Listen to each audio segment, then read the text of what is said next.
Hello class, good morning. आज जैसा कि आप बोर्ड पे देख पाते हो कि आज सॉल्यूशन से लिया गया एक topic called one Hoff's factor, जो कि मोस्टली अगर आप एनसीईआरटी भी चेक करोगे तो लास्ट में पढ़ा जाता है, ठीक है।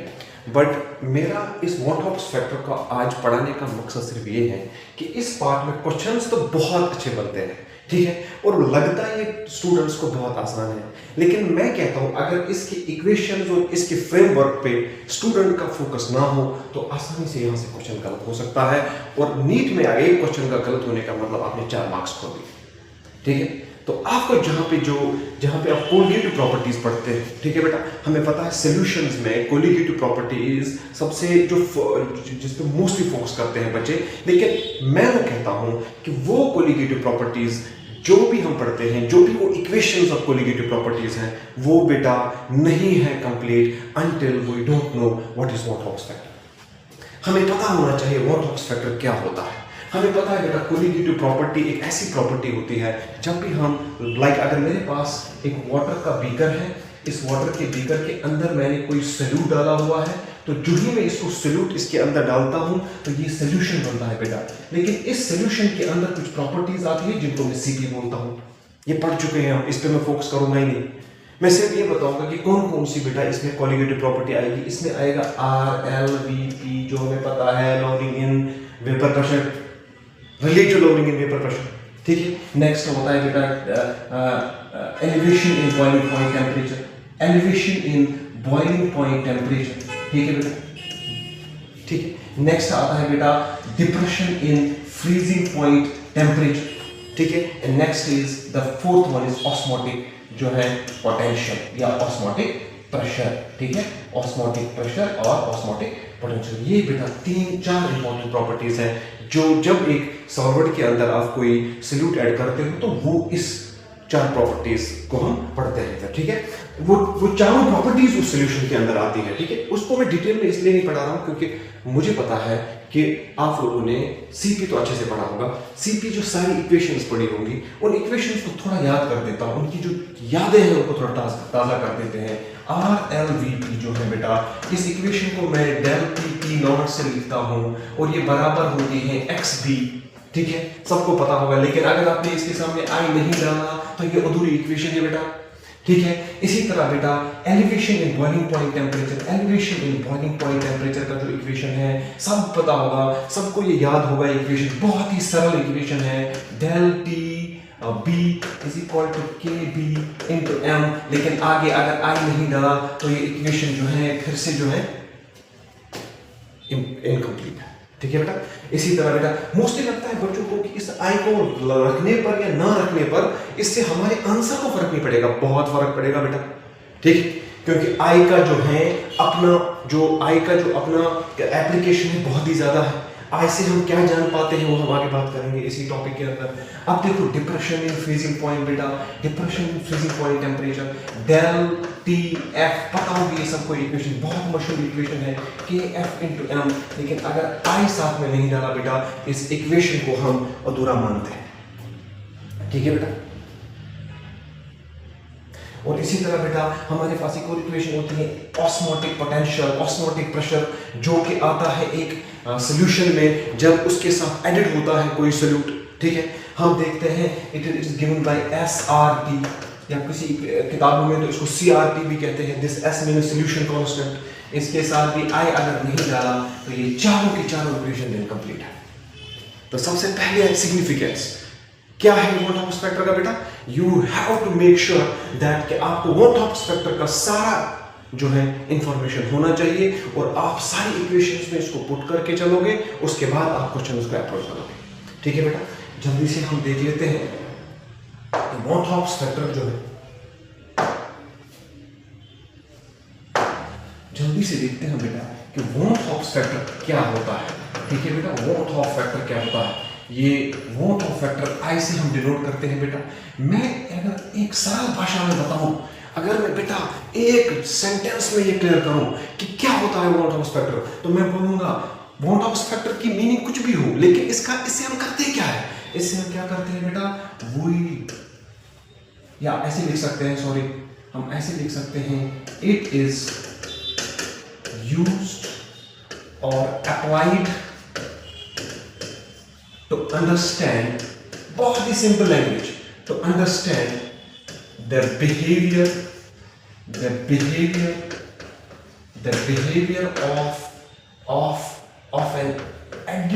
of an added solute to the solvent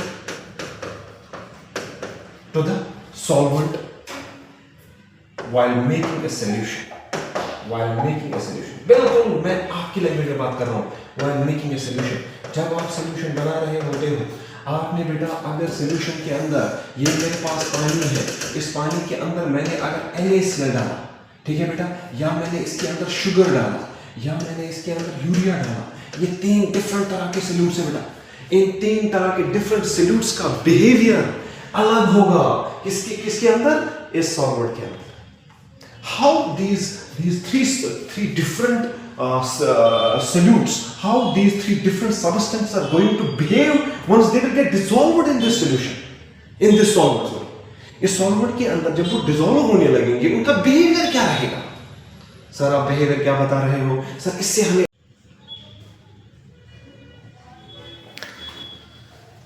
तो बेटा हम थोड़ी देर पहले ये डिस्कस कर रहे थे कि वॉन हॉब्स फैक्टर का एप्लीकेशन क्या है. वॉन हॉब्स फैक्टर का सिर्फ एक एप्लीकेशन है. ये बताता है हमें कि आपका जो सोल्यूट है वो किस तरह से बिहेव करेगा सोल्यूशन के अंदर. कहीं वो डिसोसिएट तो नहीं हो रहा, कहीं तो वो डिसोसिएट तो नहीं हो रहा, ठीक है बच्चा, कहीं वो डिसोसिएट तो नहीं हो रहा, कहीं वो एसोसिएट तो नहीं हो रहा, कहीं एक वो नॉन इलेक्ट्रोलाइट तो नहीं है. ठीक है बेटा, ये चीजें इंपॉर्टेंट होती है बेटा. इन चीजों का ध्यान रखते हुए आपको कोलिगेटिव प्रॉपर्टी के प्रॉब्लम्स करने पड़ेंगे. You have to calculate I. कभी कभी बेटा अरे मुझे एलिवेशन बॉइलिंग पॉइंट तो आता था, पूरा इक्वेशन पता था, लेकिन मुझे पता नहीं वो आई क्या था, कोई आई की वैल्यू भी देनी थी. तो वो आई बेटा वॉन हॉब्स फैक्टर है जिसको आपको पढ़ना बहुत जरूरी है. ठीक है, तो मैं जल्दी से बता दूं कि आई जो होता है बेटा, इसका अगर मैं आपको एक छोटा सा इक्वेशन बता दूं तो ये mass theoretical divided by mass observed के बराबर होता है. अब किसके मास ऑब्जर्व्ड और किसके मास थ्योरेटिकल, सोल्यूट के जो कि आपने डाला हुआ है, जिसका हम बिहेवियर आइडेंटिफाई कर रहे हैं सॉल्यूशन के अंदर. ठीक है बच्चा, ठीक है. अब थ्योरेटिकल मास होता है कैलकुलेटेड मास. ठीक है बेटा, कैलकुलेटेड मास मतलब आप इस कंपाउंड को देखते हो, इसके अंदर एटॉमिक मासेस कैलकुलेट करते हो, मॉलिक्यूलर मास कैलकुलेट करते हो, और जो भी वो कैलकुलेट करके आता है उसको हम मास थ्योरेटिकल बोलते हैं. ठीक है बच्चा. नेक्स्ट आता है मास ऑब्जर्व्ड. ये वो मास होता है जब आपने एक्चुअली इसको बेटा पानी के अंदर डाला. मान लो आपने NaCl को पानी के अंदर डाल दिया, अब NaCl वहां टूट रहा है, डिसोसिएट हो रहा है. ठीक है बेटा, अब वो जो एक्चुअल मास था, आप तो टोटल मास ले रहे थे, NaCl शायद 58.5 ग्राम समथिंग लाइक दैट होता है. ठीक है, अब जब ये टूट गया तो मासेस भी तो आपको अब सोडियम के पॉजिटिव के अलग लेने पड़ेंगे और NCl नेगेटिव के अलग लेने पड़ेंगे. ठीक है बेटा, and that's what we called as observe करने के बाद, इसका ये देखने के बाद कि इसका हुआ क्या इस सॉल्यूशन के अंदर, उसके बाद जो मास कैलकुलेट होता है दैट्स कॉल्ड द ऑब्जर्व्ड मास. ठीक है, मोस्टली हम कहते हैं कि जो मास हम लैब के अंदर निकालते हैं कंपाउंड्स का, उसको हम कहते हैं ऑब्जर्व्ड मास. ठीक है, बाकी थ्योरेटिकल मास होता है whatever formula we are left with, उसको कैलकुलेट करके जो भी निकाला जाता है उसको हम थ्योरेटिकल मास बोलते हैं. तो उसको ज्यादा हमें डिस्कस करना भी नहीं है, ये बहुत आसान सी चीज है. आई होप आपको अंडरस्टैंड आई. ठीक है, नेक्स्ट इंपॉर्टेंट थिंग वो ये है बेटा कि आपने 11th तो पढ़ा है. 11th के अंदर एक बहुत ही अच्छा टॉपिक है जिसको हम कहते हैं केमिकल इक्विलिब्रियम. उसमें भी आई को हम कैलकुलेट करते हैं और इक्वेशन से करते हैं. उस इक्वेशन को आप याद रखोगे 1 × n + -1 अल्फा. ये इक्वेशन होती है हमारे पास. ये भी इक्वेशंस है, ये 2 इक्वेशन बहुत ही इंपॉर्टेंट है before you are calculating I for a solute in solution. ठीक है बेटा, ये 2 इक्वेशंस है. अब n की क्या यहाँ पे परिभाषा है, इसका क्या मीनिंग है, अल्फा का क्या मीनिंग है, ये हम बाद में देख लेंगे. ठीक है, फिलहाल मैं आपको एक कॉमन सी चीज बता दूं कि आई जो होता है, अगर आपका सोल्यूट डिसोशिएट हो रहा है बेटा, अगर ये सल्यूट एसोसिएट हो रहा है बेटा, ठीक है, डिसोसिएट हो रहा है, एसोसिएट हो रहा है, और नेक्स्ट इंपॉर्टेंट चीज, बहुत ही इंपॉर्टेंट चीज वो ये तो अगर ये नॉन इलेक्ट्रोलाइट है, ये भी तो हो सकता है कि इसका कुछ भी ना हो, ठीक है, और जब कुछ भी ना हो तब कोई प्रॉब्लम है कि नहीं? क्यों नहीं है प्रॉब्लम? इसलिए प्रॉब्लम नहीं है क्योंकि I की वैल्यू जो होती है it is greater than 1 for dissociation case, I की वैल्यू होती है less than 1 for association case, I की वैल्यू जो होती है इक्वल टू होती है for a substance which acts like electrolyte, non electrolyte, मतलब ये पानी के अंदर गया। अब आपको इसके मैं एग्जांपल्स देता हूं, चलो मैं इसको जब पढ़ाऊंगा इसमें तो अलग से एग्जांपल्स दे दूंगा कि कब ये बेटा जो है नॉन इलेक्ट्रोलाइट की तरह बिहेव करेगा और कौन सी चीज ऐसी होती है जो नॉन इलेक्ट्रोलाइट की तरह बिहेव करती है, ठीक है बच्चा। तो ये हमारे पास 3 केस है। अब इसको मुझे प्रूव करना है mathematically, how is it possible, ठीक है बच्चा। अगर मैं ये बता दूं कि अब मैं अगर डिसोसिएशन वाला केस पहले ले लूं, जल्दी बेटा जल्दी से डिसोसिएशन केस ले लूं। डिसोसिएशन केस में I की वैल्यू ग्रेटर देन 1 होता है, और अगर मैं I की यहाँ पे बता दूं ये मास थ्योरेटिकल से डिवाइडेड बाय मास ऑब्जर्व होता है ग्रेटर देन 1, तो इस केस में जो मास थ्योरेटिकल होता है, जो थ्योरेटिकल मास है ये ग्रेटर होता है ऑब्जर्व मास। अरे क्या बात है बेटा, ये देखो ये इंपॉर्टेंट चीज है कि ऑब्जर्व्ड मास, मैंने कहा डिसोसिएशन में आप याद करिए जब आपने NaCl को डाला था, NaCl डिसोसिएट हो गया, Na पॉजिटिव में Cl नेगेटिव में बेटा, इसका मास था 58.5 ग्राम्स। अब आप इन दोनों को अलग से सल्यूट कंसीडर करोगे, इसका मास अलग से बेटा लोगे आप 23 पॉइंट समथिंग जो भी है इसका, और इसका मास अलग से लेंगे हम 35.5। ये अलग तरीके से बिहेव कर रहा है, ये अलग तरीके से बिहेव कर रहा है, तो जो नेट मास था उससे तो कम हुआ ना, ठीक है। तो मास थ्योरेटिकल ज्यादा होता है मास ऑब्जर्वर से, वही तो है डिसोसिएशन केस, ठीक है बेटा। और ये चीज, और ये तो क्लियर हो गया हमें यहाँ पे इस इक्वेशन से, ठीक है। अब इस इक्वेशन को हम थोड़ा सा फिर से देख लेते हैं बेटा, विदाउट क्रिएटिंग ए कंफ्यूजन, हमें कंफ्यूजन क्रिएट नहीं करना है बेटा, ठीक है। इसको हटाते हुए हम यहाँ पे लिख देते हैं, सॉरी हट जा, ठीक है। मेरा इंपॉर्टेंट ये है, देखो अगर मैं ये चीज एक नीट वाले बच्चे को पढ़ा रहा हूँ, या मैं किसी आम, जैसे आप +2 के बच्चे हो, या आप +2 के बच्चे हो, आपको पढ़ा रहा हूँ, लेकिन वॉन हॉप्स फैक्टर को दूसरी बार पढ़ने की कोई जरूरत नहीं है क्योंकि इट्स ऑल द सेम है।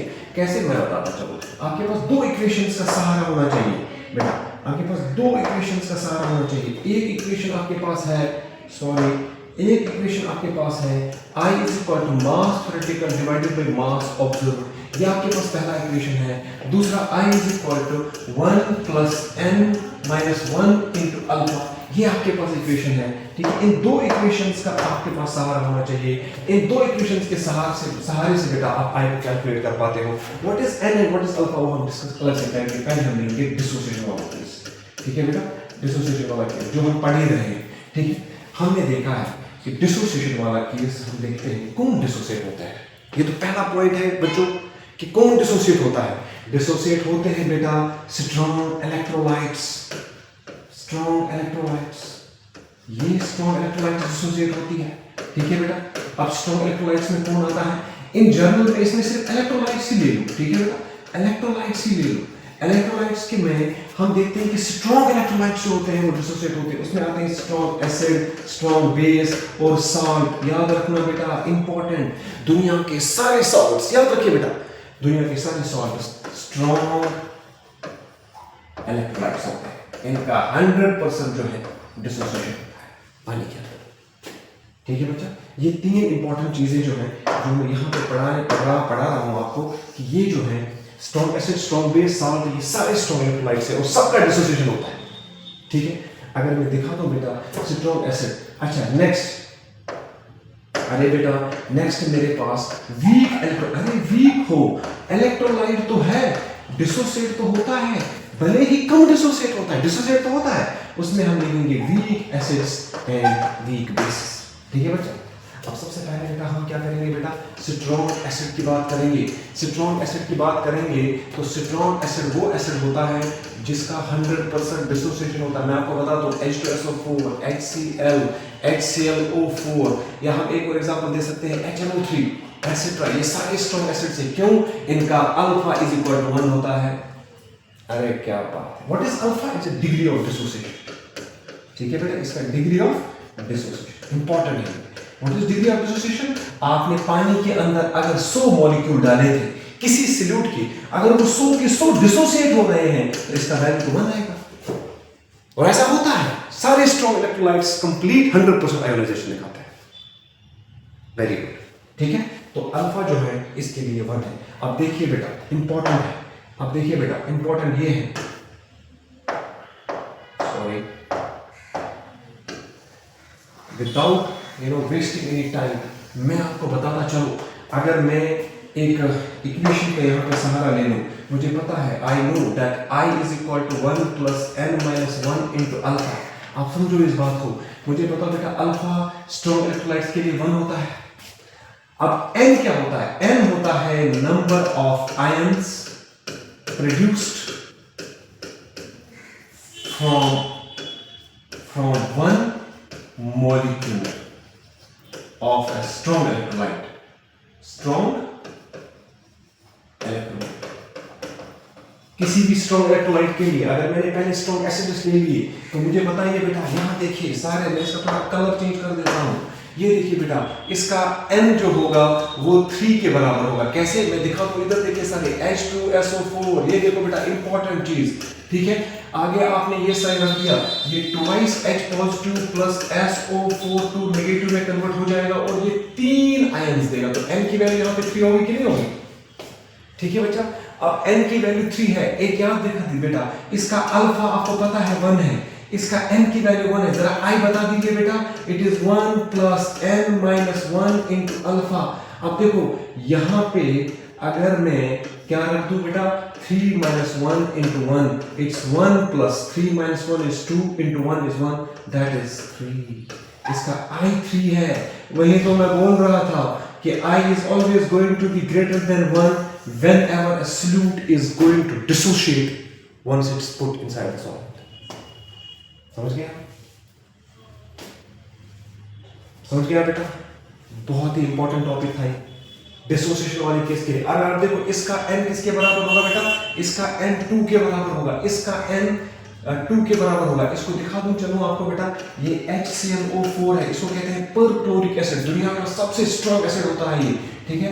इसको H positive plus ClO4 negative, ठीक है। ये इसके 2 आयंस हैं, इसके n के वैल्यू हम 2 लेते हैं, इसका n का वैल्यू 2 होगा, ठीक है बेटा। और इस तरह से आपने n पता चल गया आपको n क्या होता है। किसी भी एक आयन को, सॉरी किसी भी एक मॉलिक्यूल को जब आप पानी में डालते हो या किसी सॉल्वेंट में डालते हो और अगर वो उधर 2 आयन्स बना रहा है, 3 बना रहा है, डिसोसिएट हो रहा है, उसका मतलब होता है n।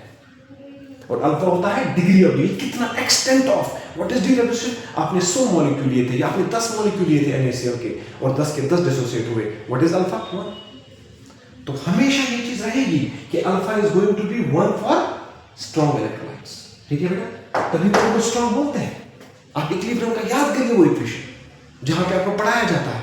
इलेक्ट्रोलाइट वो सब्सटेंस होता है जिसका डिसोसिएशन होता है आयंस में, लेकिन उसमें फिर स्ट्रॉन्ग इलेक्ट्रोलाइट वो होता है जिनका 100% डिसोसिएशन हो। आपने 100 मॉलिक्यूल लिए थे, 100 के 100 डिसोसिएट हो गए, सब टूटे अपने अपने आयंस में, तभी तो अल्फा 1 हो गए, ठीक है बेटा।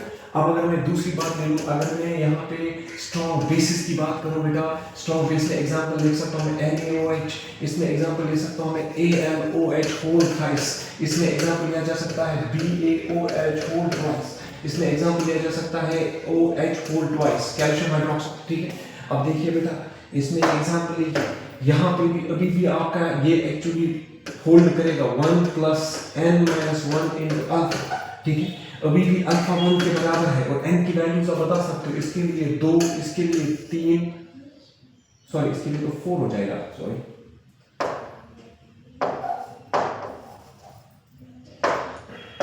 इसके लिए 4 हो जाएगा, ठीक है बेटा। इसके लिए हो जाएगा 3, ठीक है। और इसके लिए भी हो जाएगा 3। ये n के वैल्यूज है, मतलब टूटने के बाद कितने आयन्स आते हैं। ठीक है, जल्दी जल्दी से बात करेंगे बेटा वीक इलेक्ट्रोलाइट्स की। ठीक है, वीक इलेक्ट्रोलाइट्स में किसकी बात करेंगे हम बात करेंगे बेटा वीक एसिड्स और वीक बेसिस के लिए। सबसे पहले वीक एसिड लेते हैं। कौन सा वीक एसिड होता है बेटा, आपको पता है HCl हाइड्रोजन साइनाइड। एक और एग्जांपल दीजिए CH3COOH। एक और एग्जांपल दीजिए H2S। ये सारे वीक एसिड्स होते हैं बेटा। ठीक है, दीज आर वीक एसिड्स। ठीक है, अब इसका हम अगर n देखें तो इसका n 2 आएगा, इसका n भी 2 आएगा और इसका n भी आएगा, इसका n तो 3 आएगा। ठीक है बेटा, टूट कर मैं आपको बता दूं ये twice H positive plus S2 negative बन जाएगा अगर देखा जाए तो। ठीक है, तभी इसका n 3 आ जाएगा। ठीक है, और अभी भी अल्फा होल्ड करता है वो, क्योंकि अभी भी हाँ अब इंपॉर्टेंट है, सॉरी यहां मुझे एक इंपॉर्टेंट बात बोलनी है।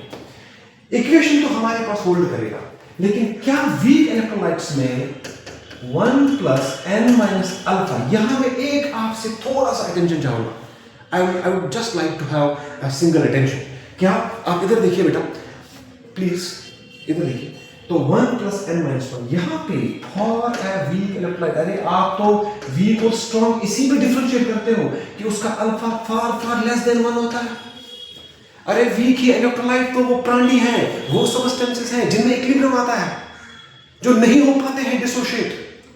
वो थोड़ी देर तो अपनी रिएक्शन दिखाते हैं, थोड़ी देर तक तो डिसोशिएट होते हैं, उसके बाद उनमें इक्विलिब्रियम आता है, उसके बाद वो डायनेमिक बन जाती है रिएक्शन।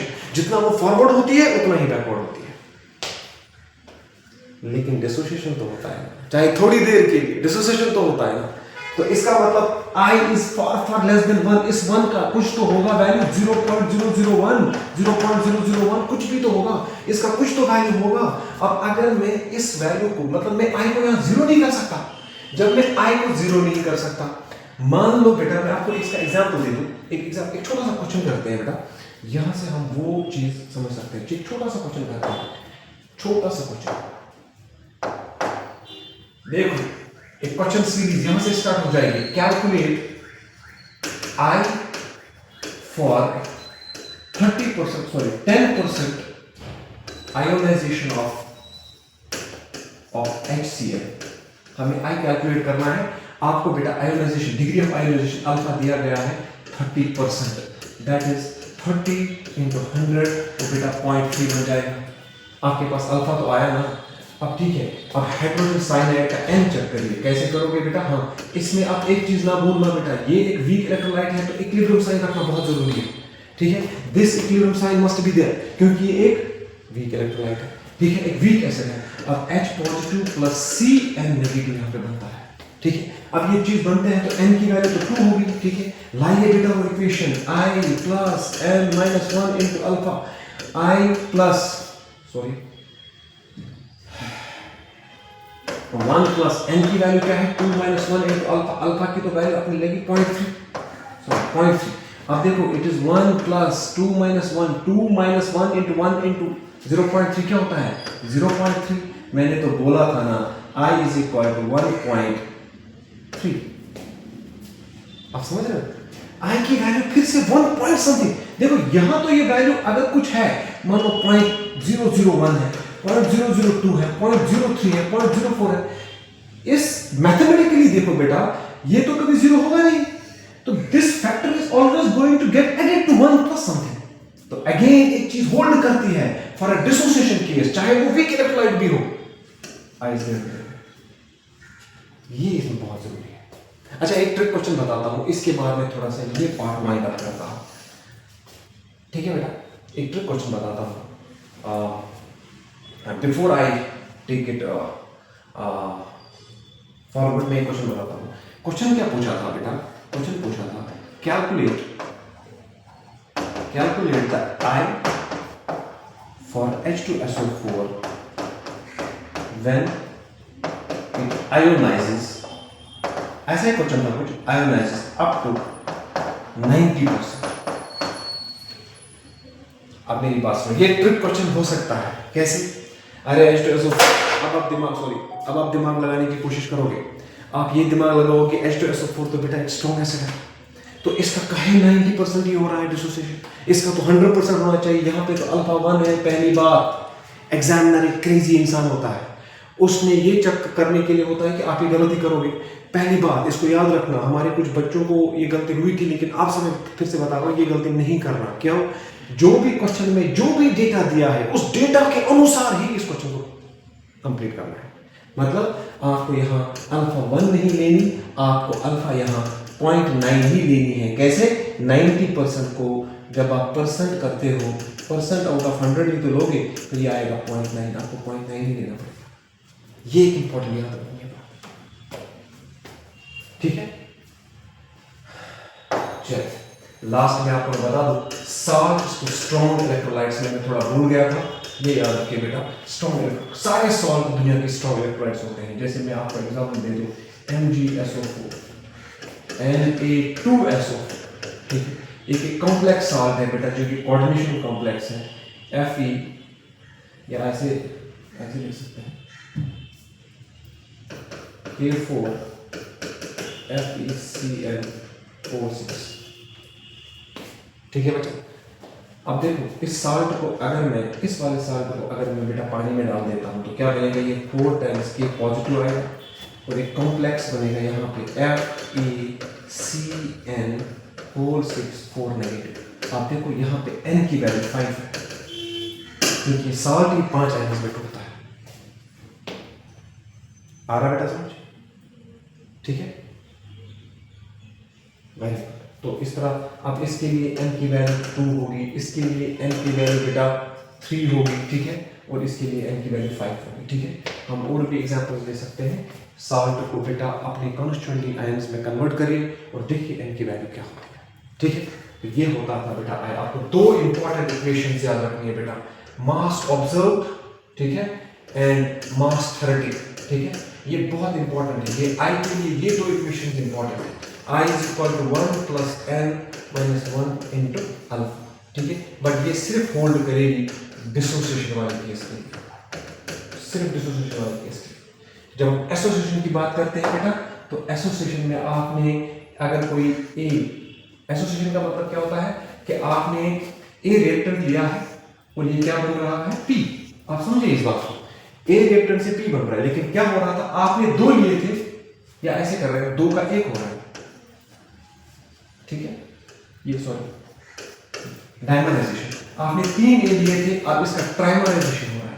आपने 4 ए लिए थे, इसका बेटा टेट्रामराइजेशन होता है। और आपने 5 ए लिए थे बेटा, इसका पेंटामराइजेशन होता है। और उसके बाद हम बात करेंगे पॉलीमराइजेशन। अब देखो बेटा, 2 का 1 हो रहा है, 3 का 1 हो रहा है, ठीक है बेटा? ये सारे केसेस जो है एसोसिएशन के केसेस, ठीक है? ठीक है बच्चे? और आपको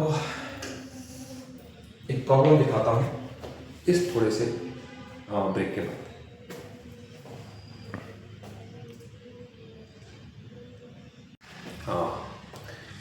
एक एसोसिएशन वाले सल्यूट का एक हमारे एक क्वेश्चन दिया हुआ है, इसको हम सॉल्व करते हैं।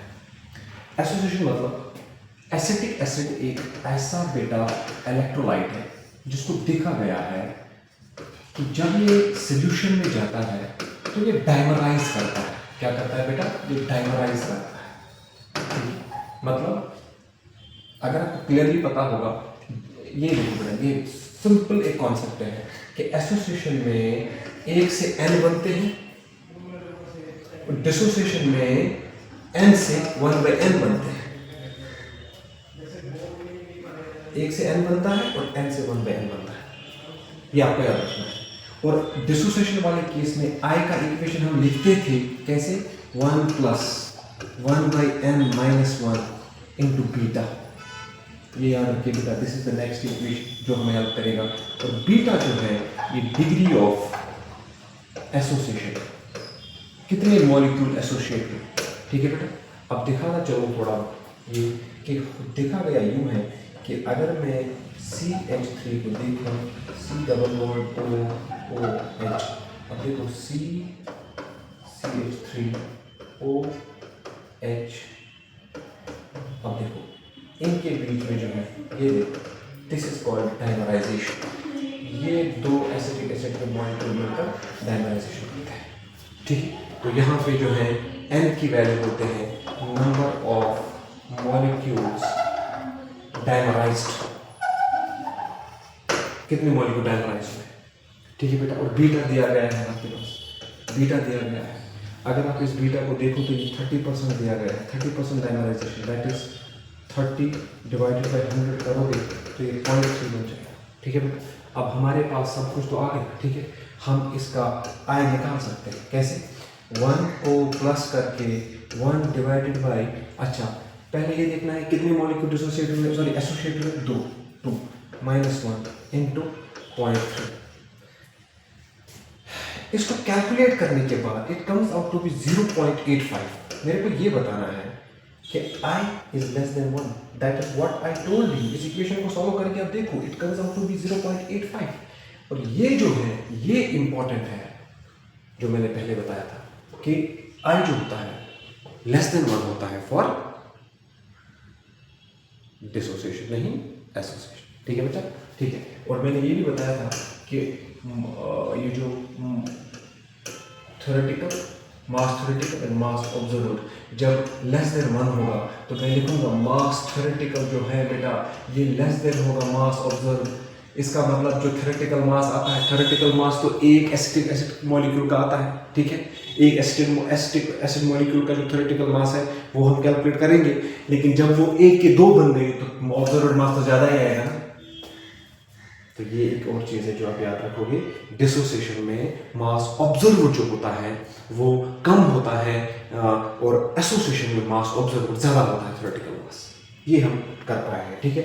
और याद रखो बेटा लास्ट चीज़ जो मैं इसमें कंक्लूड करना चाहता हूँ इस टॉपिक को वो ये है कि हाँ मैं इसको कैलकुलेट करना चाहता हूँ। अगर ये नॉन इलेक्ट्रोलाइट है, नॉन इलेक्ट्रोलाइट का एग्जाम्पल मैं कुछ बता दूँ, मतलब जो डिसोसिएट नहीं हो रहा है ना एसोसिएट हो रहा है, लाइक मैंने शुगर ले रखी हुई है या मैंने बेटा यूरिया ले रखा हुआ है, ठीक है। इन दोनों का ग्लूकोज में सॉरी इन दोनों का अगर आप देखो कि पानी के अंदर कुछ भी नहीं होगा, ना ये डिसोसिएट होंगे ना एसोसिएट। जितने आपने डाले हुए थे उतने के उतने पड़े हैं, तो I is going to be 1, that's it. I की वैल्यू सीधी सीधी 1 के बराबर, ठीक है।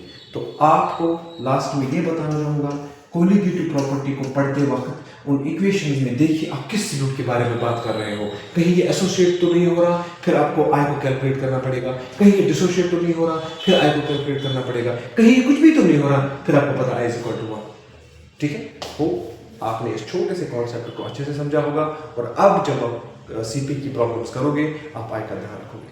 Thank you.